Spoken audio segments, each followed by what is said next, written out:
कह दूं मेरे से रुका नहीं जा रहा है, मैं बोल ही देता और हूं। बिल्कुल मत जिस रुकिए, दिन तक इस मंच पे बिल्कुल मत जिस दिन रुकिए। तक भारतीय जनता पार्टी को हराने की कसम सारे इकट्ठे होकर खाते रहेंगे, भारतीय जनता पार्टी नहीं हारेगी। अच्छा, खाते रहेंगे तो नहीं हारेगी? बिल्कुल। तो कैसे करें फिर, हराए कैसे? ये फॉर्मूला तो बताइए महाराज, बताइए फॉर्मूला। देश सुन रहा है आपको। देखिए, मैंने आपको बता दिया, कैसे? जब कसम नहीं खाएंगे तब हार जाएंगे। नहीं, हमें अपने जीतने का लक्ष्य रखना चाहिए। हमें भाजपा को हराने का क्यों लक्ष्य रखना है? हम अपने जीतने की बात करें। आज दिक्कत क्या है, देश के अंदर भाजपा ने ऐसा नैरेटिव बना दिया, हर आदमी भाजपा को हराने की बात कर रहा है। अरे भाई, तुम्हारे हराने से हमें क्या होगा? हमें अपने जीतने की बात करें कि हम बदलाव लाने की बात करें। तो राहुल जी को समझाइए ना। राहुल गांधी कह रहे हैं कि मेरी पार्टी में कई भाजपा आ गए। नहीं, गलत पे उन्होंने बोला स्लीपर सेल है हमारे यहाँ। राहुल गांधी ने विचारधारा के लिए बोला है। राहुल गांधी ने बोला विचारधारा बोला स्लीपर सेल है हमारी पार्टी में। कांग्रेस पार्टी में एक स्लीपर सेल है, राहुल जी ने बोला। नहीं, अमीश जी, मैं आपसे एक प्रश्न पूछूं। जी। जितने अधिकार से आप कहते हैं राहुल गांधी जी को बोलिए, आप क्या इतने मोदी जी अधिकार के से लिए बोल नरेंद्र पाएंगे? मोदी जी के लिए आप बोल पाएंगे? क्या बोल पाएंगे आप मोदी जी के लिए? मोदी जी से सवाल पूछ सकते हैं? नहीं। बिल्कुल, देखिए, बिल्कुल हम पूछ सकते हैं। ऐसे बयान कभी मोदी जी के सुनाई पड़ते हैं। मोदी जी अगर बोले कि बीजेपी में स्लीपर सेल है तो जरूर 15 लाख खाते में तो मोदी जी ला रहे थे। एक सेकेंड, अमीश जी, मैंने कभी भी कोई भी पत्रकार से ये सवाल नहीं पूछा मोदी जी से पूछते हुए कि मोदी जी, आपका मतलब क्या था जब आपने कहा कि आपके मंगलसूत्र खींचकर ले लिए जाएंगे? किसी ने पूछा है? मैंने नहीं सुना। हो सकता है मैं मिस कर उसके लिए जिसने कश्मीर देखा उसे समझ में आना चाहिए। इंटरव्यू कश्मीर 1990 सबको समझ में। इंटरव्यू मैंने कोई देखा है। जिस अधिकार से भी आपने कहा कि आदित्य जी से पूछिए या राहुल जी से पूछिए, तो मैं ये पूछना चाहती हूँ उतने ही अधिकार से आप लोग, और मैं यही अपेक्षा करती हूँ अपनी मीडिया से कि हम राइजिंग भारत की जब बात करते हैं 2047 में हमारी मीडिया का क्या हाल होगा, इसके बारे में कभी आपने सोचा है? बहुत अच्छी बात कही प्रियंका जी। प्रियंका जी के लिए ताली बजाइए। प्रियंका जी ने बोला कि ये सवाल आप मोदी जी से पूछ सकते हैं। हाँ, मोदी जी से पूछ सकते हैं क्योंकि वो इंटरव्यू दे देते हैं, लेकिन राहुल जी ने तो कोई इंटरव्यू ही नहीं दिया, पूछे कैसे? जिस दिन देंगे तो कहाँ है? तो मैं मानती हूँ कि मेरे देश में बहुत कुछ अच्छा चल रहा है और अच्छा चलना चाहिए, पर हमारी जो प्राथमिकता है, जनता से जुड़ी हुई प्राथमिकता है, उस पर ज्यादा चर्चा होनी चाहिए। जिस दिन यूएस के टैरिफ रोल आउट हुए थे, उस दिन रात के 3 बजे तक हम लोग पार्लियामेंट में चर्चा कर रहे थे वक्फ अमेंडमेंट को लेकर। मैं उम्मीद कर रही थी कि कुछ हमें बताया जाएगा कि किस तरीके से हमने इस कदम उठाए हैं, क्या डोनाल्ड ट्रंप से बातचीत हुई है, क्या वहां के ट्रेड सेक्रेटरी से बात हुई है और कैसे हमें राहत मिलेगी, पर उसके बारे में कोई चर्चा नहीं हुई। तो बस यही है कि पटरी पे लाने के लिए वो डिरेलमेंट जो होता रहता है ना, उसको काबू में लाना जरूरी है। तो सुधांशु जी, विपक्ष के अनुसार तो सब कुछ ठीक नहीं चल रहा, आपका वक्फ पे ज्यादा ध्यान है, टैरिफ पे कम है। क्या आपको लगता है कि ये आपका भी सियासी धर्म संकट है? क्योंकि मैं ऑपोजिशन जो बात बोलती है उसको कोट कर रहा हूं कि बीजेपी मुद्दों को इसलिए भटकाती है कि उनको पॉलिटिकल फायदा हो सके। देखिए, यहीं पे समझ में आता है कि विपक्ष की सोच और समझ क्या है। टैरिफ को लेके पूरी दुनिया में किसी को कुछ समझाने की जरूरत है कि ये क्यों हो रहा है? मैं चैलेंज करके पूछता हूं, दुनिया के एक स्टॉक एक्सचेंज बताइए जिसमें क्रैश ना हुआ हो पिछले 48 से 72 घंटे में। चाहे जापान का निकेई हो, चाहे हांगकांग का हैंगसेंग हो, चाहे चाइनीज हो, चाहे ड्यूटिश मार्क हो, यूरोपियन स्टॉक एक्सचेंज हो, न्यूयॉर्क का डाउ जोन्स हो, हमारा 3.4% गिरा है। आपको पता है हैंगसेंग तो 13.5% गिरा है, 15% तक जापान का गिरा है, और अकेले अमेरिका में $7 ट्रिलियन डूबा है, 420 लाख करोड़। भारत में 17 लाख करोड़ रुपए। भाई, इसके बाद भी किसी को लगे कि समझाने की जरूरत हो। मजे की बात यह है कि वो पार्टी कहे जिसके नेता सबसे ज्यादा विदेश घूमते हैं, विदेश घूम घूम के खूब भारत के बारे में प्रचार करते हैं, ऐसा नहीं हो रहा, वैसा नहीं हो रहा, और उसके बाद उनको समझ में नहीं आ रहा है कि बाहर क्या है। इसके लिए कहा जाता है, अमित जी, समझ के समझाओ उसको जिसके की समझ है, और जो समझ के भी ना समझे, समझो कि वो ना समझ है। तो ना समझ को कैसे समझाया जा सकता है? अब रही बात इसकी, तो ना समझ कौन है? अब मैं एक सीरियस बात बता दूं। देखिए, टैरिफ्स के ऊपर रेसिप्रोकल टैरिफ अमेरिका ने लगाने का निर्णय लिया। सिर्फ भारत पे नहीं, सारा दोष ये लोग मोदी जी की गवर्नमेंट को दे रहे हैं, 60 देशों पे लिया है। और चाइना को तो अभी थ्रेटन किया है 50% लगाएंगे। हमारा उनके सामानों पे टैरिफ है 52%, उन्होंने 26% लगाया। दो चीजों में हम चाह रहे थे कि हमें छूट मिल जाए, एक फार्मास्यूटिकल और एक एग्रीकल्चर। फार्मास्यूटिकल में उन्होंने एग्जेम्प्ट कर दिया, जो भारत सरकार की एक बड़ी उपलब्धि है। इसीलिए अगर आपने कल का ही डिटेल पढ़ा हो तो ये आएगा, फार्मास्यूटिकल इंडस्ट्री में भारत की ग्रोथ रेट 8.4% है। सबसे ज्यादा हम कंट्रीब्यूट कर रहे हैं, $9.8 बिलियन अकेले अमेरिका को एक्सपोर्ट करने पे कंट्रीब्यूट कर रहे हैं। तो देखिए, ये बता रहे हैं, इसको एक लाइन में बता, टैरिफ पे क्यों नहीं? होता क्या है कि दुनिया में जलजला आ गया है, ठीक? मगर उसके बाद भी अगर अपना जहाज हिल भी रहा है ना, कहेंगे जहाज के कैप्टन की गलती है, अगल बगल के जहाज उलट पलट गए, वो मत देखो भाई, वो पलट गए तो क्या हुआ, वो सुनामी आ गई है समुद्र में, मत देखो, देखो हमारा जहाज क्यों हिल रहा है, कैप्टन दोषी है।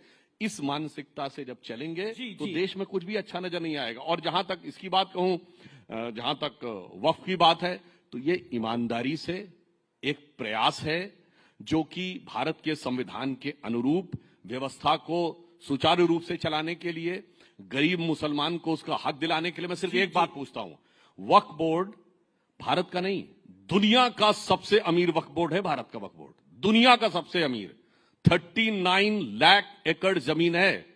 मैं पूछना चाहता हूं, बताइए, छोड़ दीजिए बाकियों के लिए क्या है, एक बड़ा हॉस्पिटल बनवाया है क्या इस जमीन में कहीं? एक बड़ी लाइब्रेरी बनाई है? कोई मुस्लिम स्कॉलर्स के लिए बड़ी यूनिवर्सिटी बनाई है? गरीबों के लिए, यतीमों के लिए, बेवाओं के लिए कुछ बनाया है? बाकी तो छोड़ो, अरे मंदिरों में तो भंडारा चलता है, गुरुद्वारों में लंगर चलता है, किसी को मुफ्त में 2 टाइम का खाना भी मिलता है। राम जन्मभूमि 2.77 एकड़ लैंड, 3,000 करोड़ रुपए की अब तक इनकम है, 400 करोड़ जीएसटी दे चुके हैं, 39 लाख एकड़ लैंड और इनकम 166 करोड़, सरकार को 0। अब आप उसके बाद समझ लीजिए कि उसके बाद भी ये कहते हैं कि कुछ देने के लिए जरूरत नहीं है, कुछ समझने के लिए जरूरत नहीं है। तो इसीलिए मैं कहना चाहता हूं, सिर्फ ये बता दें गरीब मुसलमानों के लिए किया क्या है। इमरान मसूद, प्रधानमंत्री भी राइजिंग भारत के मंच पे थे और प्रधानमंत्री ने जो बोला, उन्होंने बोला कि वक्फ से जुड़े बिल का संसद में पास होना सामाजिक न्याय की दिशा में लिया गया एक बड़ा कदम है। लेकिन ये डिबेट जो डिबेट है, मूल रूप से विपक्ष जो है वो अपीजमेंट की कर रहा है, विपक्ष तुष्टीकरण करना चाहता है। ये प्रधानमंत्री का कहना था कल इसी मंच से। देखिए, अभी आपने 2-3 मुद्दों पर बात की, मैं केवल क्योंकि बहुत ज्यादा उस पर नहीं जाना चाहता, इतना जरूर कहूंगा कि राहुल जी ने जब उत्पादन आधारित अर्थव्यवस्था की बात की थी, तो उस उत्पादन आधारित अर्थव्यवस्था की बात इसलिए राहुल गांधी कर रहे थे कि जो अमेरिका का टैरिफ बढ़ाने की टैरिफ वाला हो रहा है और उससे हम परेशान हो रहे हैं, उससे हमें परेशान होने की जरूरत नहीं। भारत अपने आप में इतना बड़ा देश है कि हमें दूसरे के ऊपर निर्भरता कम से कम होनी चाहिए जी। और मुझे नहीं पता, ये जो टैक्स आपने बताया कि मेडिकल की जो दवाइयों के ऊपर कुछ छूट मिलने का था, मैं चूंकि मैंने जानकारी बढ़ा नहीं, मुझे कहीं दिखाई नहीं दिया, हो सकता है आप सच हो, लेकिन आपको तो बोलने में महारत है, इसलिए मैं 100% कुछ नहीं कह सकता कि वो उसमें क्या है क्या नहीं। कोई भी चेक कर सकता है जाके, नेट पे जाके। 5 जून तक है, फिर उसके बाद भी लागू किया जाएगा, सो डोंट भ्रमित मत करिए। एक्सेप्ट कर लिया कि अभी है तो 5 जून के, देखिए 5 जून में कौन सा वक्त है? पूरी कर ले अपनी बात। दूसरी चीज, जब आपने वक्फ की बात, मैंने प्राइम मिनिस्टर को कोट किया जी, वक्फ की बात की, और प्रधानमंत्री ने जब ये एक बार जब आए, उन्होंने कहा कि मैं देश के अंदर मुसलमान के एक हाथ में कुरान और एक हाथ में कंप्यूटर देखना चाहता हूं। गरीब मुसलमानों को हक मिल रहा है। मैं बोल रहा हूं ना जी जी। जब उन्होंने ये बात बोली थी तब ये बहुत अच्छा लगा था कि प्रधानमंत्री जी ने ये बात बोली है, लेकिन करना उसके बिल्कुल उलट है। मदरसे में कुरान पढ़ते हैं तो मदरसों पर ताला लगा देंगे, मदरसों का रजिस्ट्रेशन 2016 से रोका हुआ है कि मदरसों का रजिस्ट्रेशन नहीं होगा, और बच्चों की जो स्कॉलरशिप थी जहां से कंप्यूटर पर बच्चे पढ़ सकते थे, आप सारी स्कॉलरशिप रोक देंगे। अलीगढ़ मुस्लिम यूनिवर्सिटी, जो यूनिवर्सिटी सेंट्रल यूनिवर्सिटी है, उसके लगातार फंड के अंदर कटौती करते चले जाएंगे और 2 सेंटर उसके बंद होने के कगार पर आ जाएंगे, और उसके बाद फिर ये आप उम्मीद करेंगे कि आप मुसलमान की शिक्षा की बात करेंगे। आपने वक्फ बोर्ड के लिए कहा, सबसे पहली बात, मैं चूंकि जेपीसी का मेंबर था, मेरे पास सूचना आई थी जेपीसी में कि हमारे पास 9 लाख एकड़ लैंड है, 9,44,000 एकड़ लैंड है, लेकिन वो 9,44,000 एकड़ लैंड पिछले 8 महीने के अंदर 39,000 एकड़ कैसे हो गई, ये समझ से बाहर है। और ये कौन सा आंकड़ा आया, ये भी समझ से बाहर है, क्योंकि आप क्या बोल रहे हो, आपको यही नहीं पता है। आपकी सरकार ने 2021 में सुप्रीम कोर्ट में एफिडेविट देकर कहा कि हमने 100% प्रॉपर्टीज का डिजिटलाइजेशन करा लिया है, लेकिन जब आप जेपीसी के अंदर आते हैं तो कहते हैं नहीं कराया है। आप सुप्रीम कोर्ट में बोल कर आए हो, और सुप्रीम कोर्ट में आपने कहा है, हमारे किरण रिजिजू साहब पार्लियामेंट में स्टेटमेंट देते हैं कि 4,99,000 से लगभग दुगनी प्रॉपर्टी हो गई। अरे भाई, दुगनी प्रॉपर्टी कैसे हो गई? किसी ने वक्फ तो किया नहीं, किसी ने वक्फ नहीं किया इतना। हिंदुस्तान के अंदर जो वक्फ है, 90% वक्फ प्रॉपर्टीज 1906 से पहली है। 1906 डेट किस लिए कोट कर रहा हूं कि 1906 के बाद ये तो देश की संसद भी किसी ने वक्फ की बोल दी। प्रयागराज में जहां महाकुंभ हो रहा था उसको भी वक्फ पे का बोल दिया। मुझे अब बोलने का मौका दीजिए। जी जी, 20 सेकंड। जब पार्लियामेंट में आप बोलते हो पार्लियामेंट में आप बोलते हो कि पार्लियामेंट भी वक्फ करना। मैं नहीं बोलता, क्लेम किया हाँ गया। क्लेम किया। एक मिनट, बदरुद्दीन अजमल ने क्लेम। एक मिनट। बदरुद्दीन अजमल कोई मुसलमान इस्लामिक वो थोड़े ही हो गए कि बदरुद्दीन अजमल किस हैसियत से वो क्लेम कर देंगे। बदरुद्दीन अजमल ने अगर प्रॉपर्टी वक्फ की है तो बदरुद्दीन अजमल क्लेम कर सकते हैं। बदरुद्दीन अजमल की हैसियत नहीं है कि बदरुद्दीन अजमल क्लेम कर देंगे। वो जो मस्जिद है पार्लियामेंट के सामने, वो रायसीना गांव की मस्जिद है। 1911 में जब लुटियन जोन बनाने की बात हुई, जब लुटियंस बनाने की बात हुई, तो इन 123 प्रॉपर्टी जिसका बार बार पार्लियामेंट में बहुत बार जिक्र हुआ कि हम एक तरफ आप बोलते हैं, एक सेकंड सर, एक तरफ आप बोलते हैं मस्जिद नहीं कब्जाएंगे, दरगाह नहीं कब्जाएंगे, ईदगाह नहीं कब्जाएंगे, कब्रिस्तान नहीं कब्जाएंगे, लेकिन 123 प्रॉपर्टी का बार बार जिक्र करेंगे पार्लियामेंट में। उस 123 प्रॉपर्टी में 123 की 123 प्रॉपर्टी ये 4 ही हैं जो अंग्रेजों से झगड़े के बाद 1913 के अंदर वक्त को दी गई।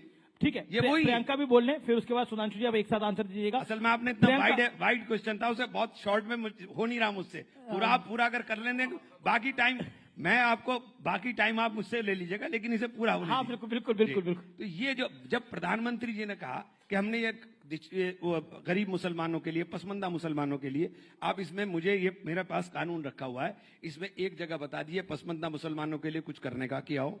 महिलाओं को दो महिलाओं को इन्होंने मेंबर बनाने की बात करी। 2 महिलाएं पहले भी मेंबर बनती थी, पहले भी वक्फ बोर्ड डिमांड की। एक बात से पूरी तरह से सहमत हूं कि वक्फ बोर्ड की इतनी भारी प्रॉपर्टी होने के बावजूद हम भिखारी क्यों हैं? वक्फ बोर्ड की हैसियत क्यों है कि वक्फ बोर्ड अपने कर्मचारी की तनख्वाह भी नहीं दे पाता, जबकि आपके पास इतनी प्रॉपर्टी है? ठीक है, मैं इस बात से बिल्कुल सहमत हूं, लेकिन इसके प्रबंधन का काम होना चाहिए था, या इसको खुर्द-बुर्द करने का काम होना चाहिए। आपने तो इस कानून के अंदर कर दिया कि अब आपको सजा भी नहीं मिलेगी। अब यह गैर जमानती अपराध होगा कि आप कोई प्रॉपर्टी कब्जा ले। और एक सेकंड, बस खत्म कर रहा हूं, एक सेकंड। और दूसरी बात, आपने लिमिटेशन एक्ट हटा करके कर दिया कि आप एडवर्स पोजीशन में चले जाइए, यानी जितने कब्जा धारक हैं वो सब मालिक बन जाएंगे। तो आपने बचाने की बात नहीं की, आपने तो खुर्द-बुर्द करने की बात कर दी। ठीक है प्रियंका, क्या आपको लगता है वक्फ को लेकर आपकी पार्टी को भी पॉलिटिकली कॉर्नर किया जा रहा है?